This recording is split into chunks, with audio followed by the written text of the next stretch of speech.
देखिए, जो महिलाएँ अपने आप को अपनी जो सैलरी है वो छिपा लेती हैं, अपनी एजुकेशन छिपा लेती हैं, तो पहली बात तो मैं उनको बताना चाहूँगा कि ऐसे महिलाओं के ऊपर जो झूठ बोलकर मुकदमा दायर करती हैं, उनके ऊपर सबसे पहले आप 340 सीआरपीसी का मतलब कंप्लेंट केस फाइल करिए, जिसमें कि उनका झूठ बाहर निकल के आएगा। और अगर 1% आप नहीं निकल पाए, तो मैं कहता हूँ आज एक जजमेंट आपको बताता हूँ, जहाँ पर महिला बहुत कैपेबल है, अच्छी पढ़ी-लिखी है, अच्छा अर्न करती है, लेकिन वो दिखा क्या रही है, शो क्या कर रही है कि मैं कुछ नहीं कमाती हूँ। तो ऐसी महिला के लिए आपके लिए एक जजमेंट है ऑनरेबल हाई कोर्ट इलाहाबाद का, जो कि लेटेस्ट है, 2026 का जजमेंट है। और इसी जजमेंट में ऐसी महिला के लिए जो महिला कैपेबल है, काम करने योग्य है, लेकिन फिर भी वो काम नहीं करती है, तो फिर कोर्ट ने साफ मना कर दिया कि ऐसी महिला को कोई मेंटेनेंस नहीं दिया जाएगा। मैं आपको बताना चाहूंगा उस केस का रेफरेंस आप देंगे तो मैं कहता हूं आपके केस में भी ये चीजें लागू होंगी। और अगर आपके केस में कहीं छिपाया गया तो मैं कहता हूं सबसे पहले 340 का जो केस है वो फाइल करें। दोनों चीजें बहुत ही ज्यादा इंपॉर्टेंट हैं।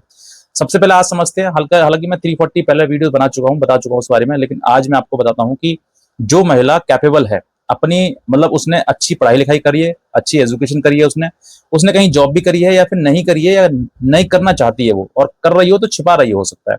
तो अगर ऐसी महिला है, ऐसी पत्नी आपकी है, तो ऐसे समय पर आपके लिए ये जजमेंट सबसे बेस्ट है, बेहतरीन जजमेंट है, जिसकी रेफरेंस आपको देना अपने केस में अति आवश्यक है, अगर आप मेंटेनेंस से बचना चाहते हैं तो, क्योंकि धन की रक्षा करना ये आपका परम कर्तव्य होना चाहिए।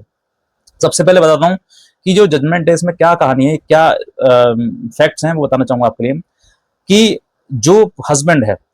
पति पत्नी दोनों ही डॉक्टर हैं, लड़की पत्नी जो है वो गायनोकोलॉजिस्ट है, और लड़का जो है वो भी डॉक्टर ही है, दोनों डॉक्टर हैं।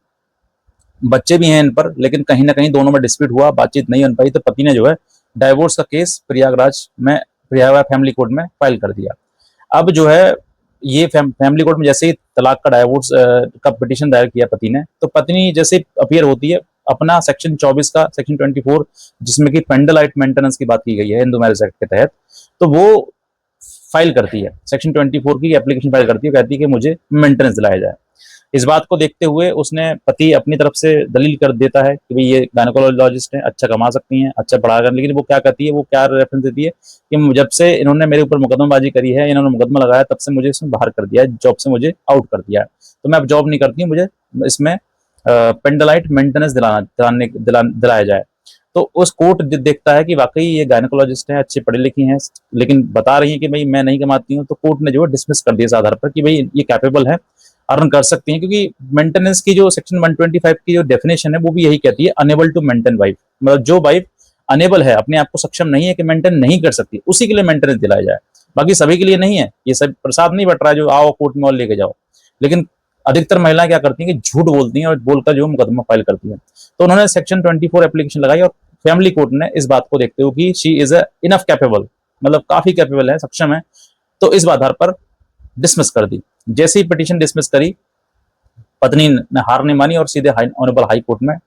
फाइल जो है लगा दी, यानी कि उन्होंने जो है चैलेंज कर दिया इस ऑर्डर को। जैसे ही चैलेंज किया, ऑनरेबल हाई कोर्ट में दूसरे पार्टी को जो है वो डिसमिस उसको नोटिस किया। नोटिस करने के बाद जैसे ही नोटिस आए, पति अपियर हो गया, अपियर होने के बाद तुरंत अपनी बात कही कि साहब ये गायनोकोलॉजिस्ट हैं, ये कमाती हैं, अर्न करती हैं, सब कुछ बताया उन्होंने। तो कोर्ट ने भी देखा कि ऐसे व्यक्ति के लिए, जो व्यक्ति कैपेबल है, सक्षम है, भरपूर कमा सकता है और कमा रहा है, यहाँ बता रहा नहीं रहा है, तो ऐसे व्यक्ति को कोई मेंटेनेंस की आवश्यकता नहीं है। और ये बात कहते हुए ऑनरेबल हाई कोर्ट ने भी इस पिटीशन को डिसमिस कर दिया और कहा कि सक्षम महिला के लिए कोई मेंटेनेंस नहीं। तो ऐसी अगर घटना आपके सामने भी है, आपके सामने भी ऐसी चीजें सामने आ रही है, तो इस जजमेंट का रेफरेंस आप लगा सकते हैं। अगर इस जजमेंट की कॉपी आप चाहते हैं तो दिए हुए नंबर पर आप संपर्क कर सकते हैं, मैं आपको इस जजमेंट की कॉपी भी प्रोवाइड करा दूंगा। ये अभी लेटेस्ट जजमेंट है जो कि ऑनरेबल इलाहाबाद हाई कोर्ट का है। हर महिला आज के टाइम में कहीं ना कहीं झूठ बोलकर मुकदमा दर्ज करवा देती है कहीं ना कहीं, और जो दर्ज करवाती है झूठा, उनको आपके पास में 340 का ऑप्शन है, 340 सीआरपीसी जो कि 397 लगा रखा है वो लगाएं, और वरना जजमेंट की आप रेफरेंस दें, मैं कहता हूँ 100% आपको कामयाबी मिलेगी और आप उसमें सक्सेसफुल हो जाएंगे। इतने कहना चाहूंगा, कोई भी लीगल हेल्प अगर आप चाहते हैं तो दिए हुए नंबर पर संपर्क करें, मैं आपकी लीगल हेल्प भी कर सकता हूँ। आज का वीडियो देखने से बहुत धन्यवाद।